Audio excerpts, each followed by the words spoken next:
नमस्कार, आपका स्वागत है। मैं हूं अखिलेश शर्मा। 1 फरवरी को वित्त मंत्री निर्मला सीतारमण अंतरिम बजट पेश करने जा रही हैं। इस बजट में बिल्कुल हाशिए पर रह रहे लोगों के लिए क्या क्या कुछ होगा, ये एक अहम सवाल है। इनकी जिंदगी फिलहाल कई चुनौतियों से भरी हुई है। आइए देखते हैं ये रिपोर्ट। परेशान है, 3 बेटी आपके सामने। 4-5 हजार रुपया मांगते हैं।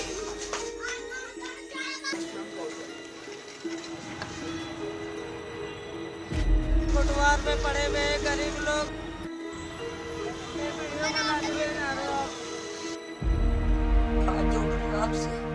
75 साल की नानकी देवी 30 बरस की उम्र में पति के साथ दिल्ली आई।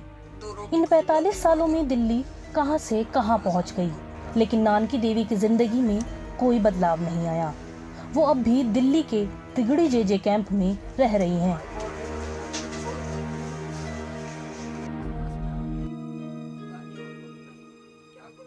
पति की मौत हो गई है। इकलौती बेटी तारा का पति उसे छोड़कर जा चुका है। अब 3 बच्चों के साथ इस पूरे परिवार का गुजारा मुश्किल हो रहा है। बेटी की प्राइवेट नौकरी भी चली गई। नानकी देवी को बुजुर्ग योजना के 2500 रुपए महीने मिलते हैं, लेकिन इससे गुजारा नहीं होता। चाहती हैं कि बेटी को किसी तरह नौकरी मिल जाए। आज मेरी बच्ची परेशान है, 3 बेटी आपके सामने। कहाँ से इनको खिलाएगी? मैं तो मेरी तो ये जोड़ी है कि मेरी बेटी को कहीं रोजगार मिल जाए जो मेरी बच्ची अपने बच्चों को पालेगी।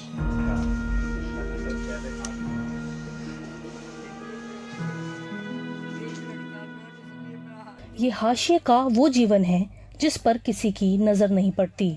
हालांकि सरकार इन बेहद गरीब लोगों को रोजगार दिलाने के लिए कई योजनाएं चला रही है। मनरेगा में कम से कम 100 दिन रोजगार देने का प्रावधान है। इसके अलावा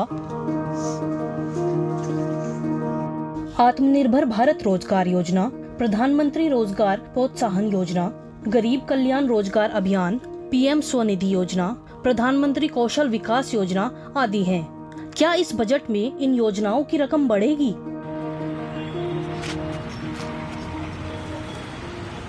आशा देवी का परिवार दिल्ली के फुटपाथ पर बसेरा करता है।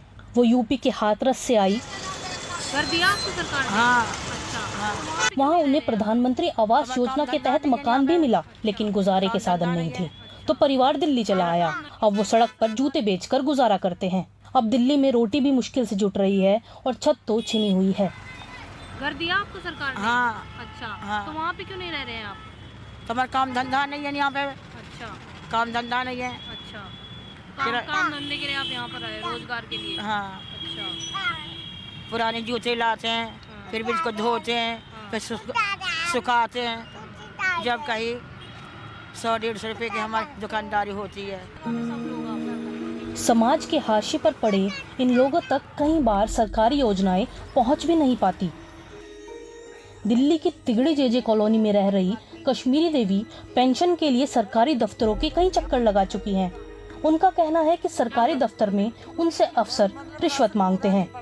विमला देवी के साथ और भी कई लोगों की ऐसी ही समस्याएं हैं। पेंशन नहीं बन रही।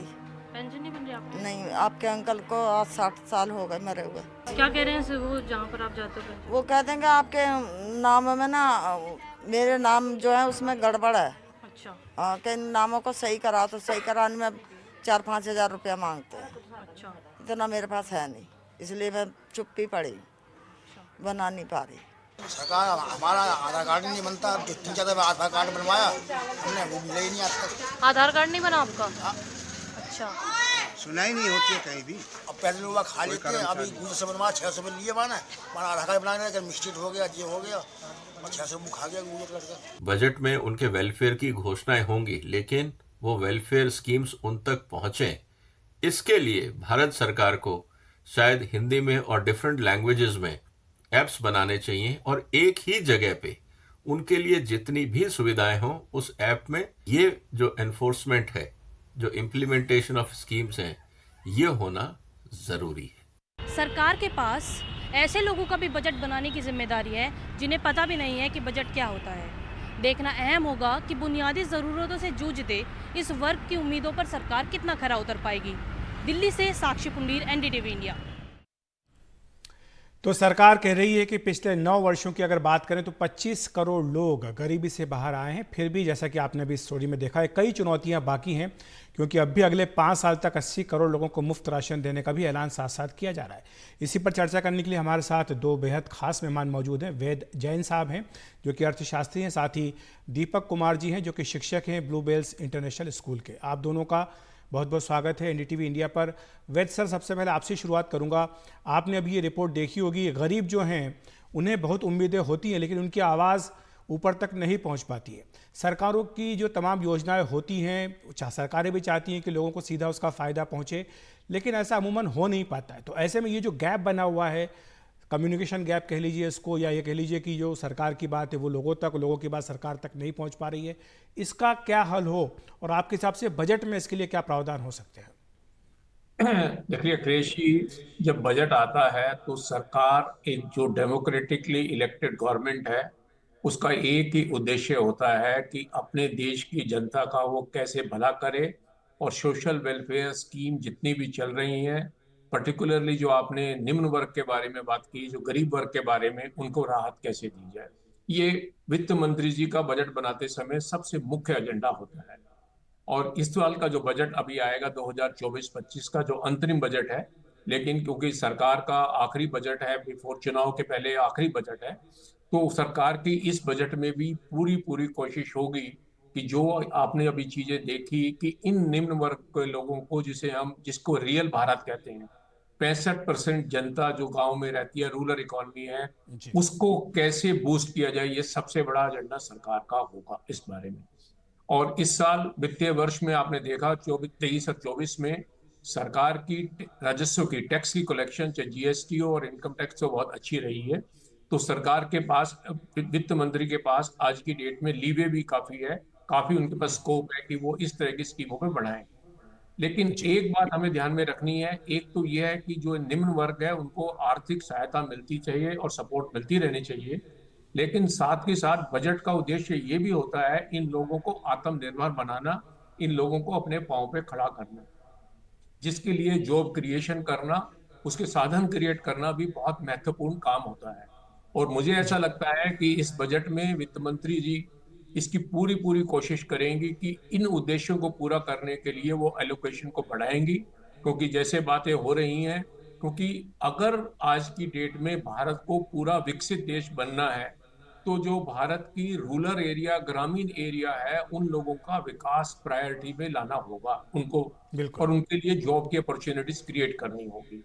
इस समय जो स्कीमें चल रही हैं, जो प्रधानमंत्री सड़क योजना है, प्रधानमंत्री आवास योजना है, स्वच्छ जल की योजना है, स्किल डेवलपमेंट की जो योजना है, जो सोलर के बारे में आत्मनिर्भर करने की योजनाएं हैं, मेरा ऐसा मानना है ये सारी योजनाएं एक ग्रामीण देश में, रूरल इकोनॉमी में और गरीब आदमी के लिए एम्प्लॉयमेंट जनरेट करने में बहुत बड़ा साधन क्रिएट करेंगे। जी और वैसे मैं इसकी, जब ये बातें होती हैं ग्रामीण को, तो कभी कभी ऐसा लगता है कि बजट ग्रामीण के लिए, लेकिन ग्रामीण के हाथ में, एक आम आदमी के हाथ में अगर पैसे ज्यादा आते हैं, जॉब क्रिएट बिल्कुल होती है, तो वो परचेजिंग पावर क्रिएट करता है और इकोनॉमी को बहुत बड़ा बूस्ट देता है। और बिल्कुल। तो 5 ये ट्रिलियन एक महत्वपूर्ण बात आपने कही कि सरकार के पास अभी काफ़ी स्पेस है जो रेवेन्यू जनरेट किया गया है, कि वो चाहे तो एलोकेशन अपना बढ़ा सकते हैं अपनी विभिन्न कल्याणकारी, लोक कल्याणकारी योजनाओं के लिए। दीपक जी, आपसे समझना चाहेंगे आपका अनुभव क्या रहा है और क्या अपेक्षाएं होती हैं लोगों की जब वो इस तरह की घटना को होते देखते हैं? हालांकि सरकार तो साल भर कोशिश करती है अपनी ओर से कि तमाम फ़ायदे पहुँचे, न केवल केंद्र सरकार बल्कि तमाम राज्य सरकारें भी इस बारे में प्रयास करती हैं, तो उनकी अपेक्षाएं क्या हैं खासतौर से इस बजट को लेकर? बिल्कुल सही। और जहां तक, जैसे कि आपने अभी जो रिपोर्ट दिखाई थी, वो तो सिर्फ एक मुझे ऐसा लगा कि शहरी क्षेत्रों के लोगों के बारे में ज्यादातर था, और सर ने जैसा भी कहा कि बिल्कुल ग्रामीण क्षेत्रों के लोग जो हाशिए पर रह रहे हैं उनके बारे में भी हमें उतना ही सोचने की जरूरत है। और रोजगार का मुद्दा जो है और महंगाई का मुद्दा, दोनों आपस में एक दूसरे को बहुत अच्छी तरीके से कॉम्प्लीमेंट करता है। क्योंकि महंगाई जिस तरीके से बढ़ रही है, तो सर ने जो परचेजिंग पावर की बात करी, वो रोजगार मुहैया होगा लोगों को तभी वो परचेजिंग पावर बढ़ रहेगा। मैं एक बहुत विशेष मुद्दे पे आपका ध्यान खींचना चाहता हूँ कि पिछले कई वर्षों से लगातार मिनिमम वेज रेट जो है भारत में वो बढ़ नहीं रहा है, और इन्फ्लेशन रेट लगातार बढ़ती जा रही है। और हम देख रहे हैं इन्फ्लेशन रेट बढ़ना जरूरी भी है, आरबीआई भी कहता है बढ़ना जरूरी है, लेकिन जब तक इन दोनों में आपस का अपना एक परस्पर सम्मेलन नहीं होगा, तब तक हम नहीं ऐसा सोच सकते हैं कि जो लोग हाशिए पर रह रहे हैं, खासकर महिलाएं, बच्चे और वृद्ध लोग। अभी अब रिपोर्ट में ही बताया कि कितने सारे ऐसे लोग हैं जिनको राशन कार्ड और बेसिक चीजें की मुहैया नहीं हो पा रही हैं। सो उसके लिए एक proper system, AI generated, artificial intelligence का जमाना है, और आर्टिफिशियल इंटेलिजेंस से कैसे एक जगह पर एक ऐप कुछ ऐसा बनाया जाए कि एक ऐप पर ही चीजें सब ट्रांजैक्ट हो पाए। मतलब एक सिंगल डिलीवरी सिस्टम पे एक जो हमारा देश का नागरिक है उसे सब कुछ मुहैया हो पाए। और वो सिर्फ और सिर्फ रोजगार और महंगाई तक ही नहीं सीमित है, वो शिक्षा पे भी आपको देखना पड़ेगा, वो कृषि पर भी देखना पड़ेगा। चूंकि इंटरिम बजट है, बहुत सारी चीजें नहीं ला सकते हैं, लेकिन इलेक्शन भी नजदीक है तो कुछ चीजें आएंगी भी। तो मुझे उम्मीद है कि कहीं ना कहीं पीएम किसान पे जोर दिया जाएगा, कहीं ना कहीं फर्टिलाइजर्स की सब्सिडी को बढ़ाया जाएगा, कहीं ना कहीं डीजल के प्राइसेस, जो किसान जिस डीजल पे सबसे ज्यादा आश्रित रहता है, उस चीजों को बढ़ाया जाएगा। और शिक्षा की स्कॉलरशिप के प्रावधानों को बढ़ाया जाएगा। अभी एक रिपोर्ट से मैं मुखातिब हो रहा था कि एक रिपोर्ट ये कह रही थी कि कैसे उच्चतर शिक्षा में जो लोग हाशिए से आते हैं, खासकर दलित समुदाय से, आदिवासी समुदाय से, उनकी संख्या दिन ब दिन कैसे घटती ही जा रही है। और सिर्फ पढ़ने वाले छात्रों में नहीं, पढ़ाने वाले शिक्षकों में भी। तो मुझे इसकी आशा है कि कैसे हम जो है एक बराबरी का अवसर, एक लेवल प्लेइंग फील्ड क्रिएट किया जा सकता है सरकार के द्वारा इस इंटरिम बजट से। मेरी अपेक्षा यही रहेगी। बिल्कुल, तो ड्रॉप आउट रेशियो है वो कम होना चाहिए। आपने तकनीक का भी सुझाव दिया कि ऐप बने। वैसे सर, आपने भी देखी, इससे पहले भी विशेषज्ञ आए थे, वो भी कह रहे थे कि तकनीक का उपयोग होना चाहिए। हमने देखा है कि डीबीटी जो है, डायरेक्ट बेनिफिट ट्रांसफ़र, उसके जरिए जो लीकेजेस थे वो काफ़ी हद तक कम हुए हैं। अब सीधा पैसा जब चलता है दिल्ली से तो गांव तक पूरा का पूरा पैसा गरीब के खाते में पहुंच जाता है। लेकिन फिर भी जो महंगाई है जिसका जिक्र दीपक जी ने किया है, ये एक तरह का ऐसा इनडायरेक्ट टैक्स है जो हर व्यक्ति के ऊपर लगता है, लेकिन बोझ ज़्यादा गरीब पर इसका पड़ता है। इसका आपके हिसाब से क्या सॉल्यूशन हो सकता है कि महंगाई जो है वो कंट्रोल में रहे, खास तौर से फूड इन्फ्लेशन, क्योंकि सीधा इसका असर लोगों के ऊपर पड़ता है? हाँ, देखिए अखिलेश जी, आपने बिल्कुल ठीक कहा। महंगाई एक ऐसी चीज है क्योंकि जो आम नागरिक है, जो गरीब वर्ग है, उसकी जरूरत डे टू डे यूज की उतनी ही है जितनी दूसरे आदमी की। तो उसकी इनकम बहुत कम है। अगर 5,000 रुपये, 10,000, 15,000 रुपये सालाना है और उसके 10% महंगाई बढ़ती है, तो उसके पास साधन नहीं है कि उस महंगाई को कैसे सहे या कैसे उसको निपटारा करे। इसके लिए देखिए, ये सारी चीजें बजट जब आता है, उस बजट में ये पूरी कोशिश की जाती है कि इन्फ्लेशन को कैसे कंट्रोल किया जाए। और उसके लिए आपको ध्यान होगा, बजट में वित्तीय घाटा को कंट्रोल करने की पूरी पूरी चेष्टा की जा रही है। और ये कहा गया है कि हम 2026 तक वित्तीय घाटा को, जो हमने टारगेट फिक्स किया है 4.5% का, उस पर लगा देंगे।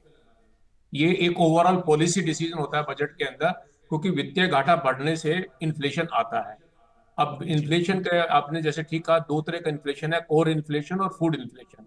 इस समय कोर इन्फ्लेशन इंडिया में कंट्रोल पे है, फूड इन्फ्लेशन कंट्रोल में नहीं है। उसका एक कारण जो इस वर्ष रहा 2023-24 में, मानसून की कुछ कमी रही, और जिसकी वजह से भी एग्रीकल्चर पे और किसानों पे काफी प्रभाव पड़ा, और उसकी वजह से पैदावार कम हुई। तो नेचुरली है कि जो फूड की आइटम्स है वो महंगी हो गई हैं। उसके बारे में, उसके लिए जो सरकार की जो सबसे ज्यादा इस समय कोशिश होगी, और मेरे ख्याल बजट में भी जो कोशिश होगी, कि एग्रीकल्चर सेक्टर को सपोर्ट किया जाए। एक तो किसान की योजना है जो हर साल दी जाती है, हर 3-4 महीने में दिया जाता है। उसकी भी कोशिश है कि शायद इस साल वो सपोर्ट बढ़ाई जाएगी, क्योंकि आपको सस्टेन भी करना है आज की डेट में किसान को और गरीब परिवार को।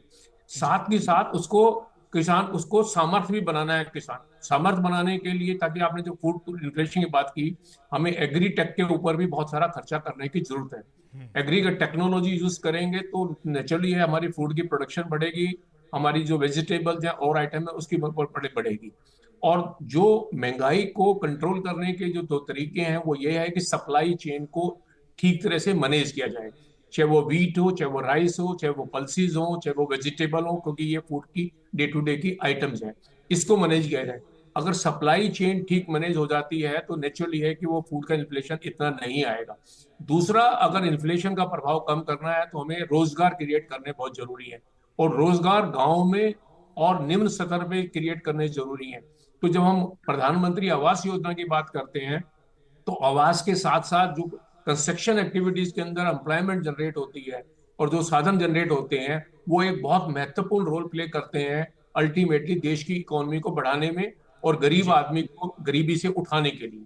अभी आपने जैसे डेटा शेयर किया कि पिछले 10 वर्षों में कितने % लोग गरीबी की रेखा से ऊपर निकलकर बाहर आ गए।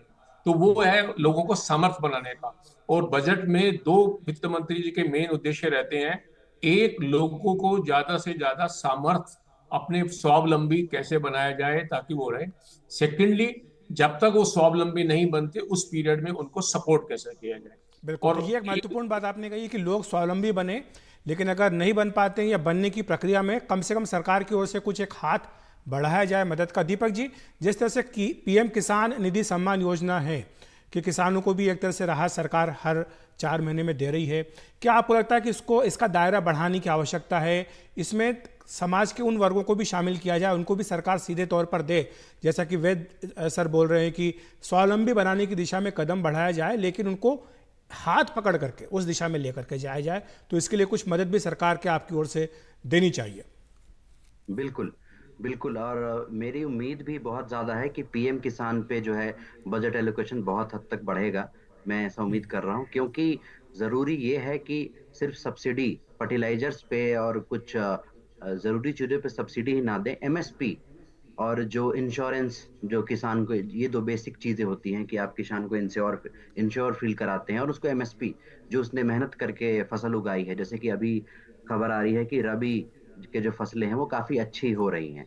तो कैसे सरकार उनके लिए एक बेहतर मार्केट प्रोवाइड करता है, कैसे एक बढ़िया मार्केट प्रोवाइड करता है जिसमें जो किसान है, गरीब किसान है, छोटे किसान है, बड़े किसान है, वो सब एक स्तर पर आकर और परस्पर अपने चीज़ों को बेच सकें।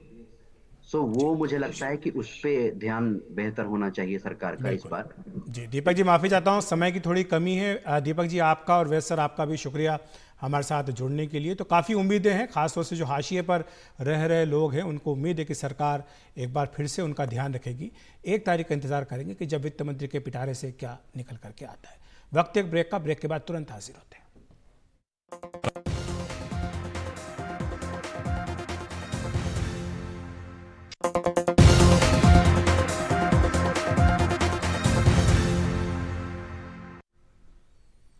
तो वित्त मंत्री निर्मला सीतारमण 1 फरवरी को अंतरिम बजट पेश करने जा रही हैं। वैसे हर बार बजट से पहले आर्थिक सर्वेक्षण पेश होता है, लेकिन चूंकि ये अंतरिम बजट है, लिहाजा इस बार सरकार ने आर्थिक सर्वेक्षण के बजाय आर्थिक स्थिति पर एक रिपोर्ट पेश की है। इसमें कई खास बातें कही गई है। इसमें पिछले 10 वर्षों में भारत की आर्थिक यात्रा का पूरा लेखा जोखा प्रस्तुत किया गया है। आने वाले वर्षों में अर्थव्यवस्था की दशा दिशा का अनुमान लगाया गया है। इसमें कहा गया है कि आने वाले 3 वर्षों में भारत $5 ट्रिलियन की इकोनॉमी बन जाएगा। वहीं 2030 तक भारत $7 ट्रिलियन की इकोनॉमी बन जाएगा। वित्त वर्ष 2024 में 7% या इससे ऊपर विकास दर रहने का अनुमान लगाया गया है।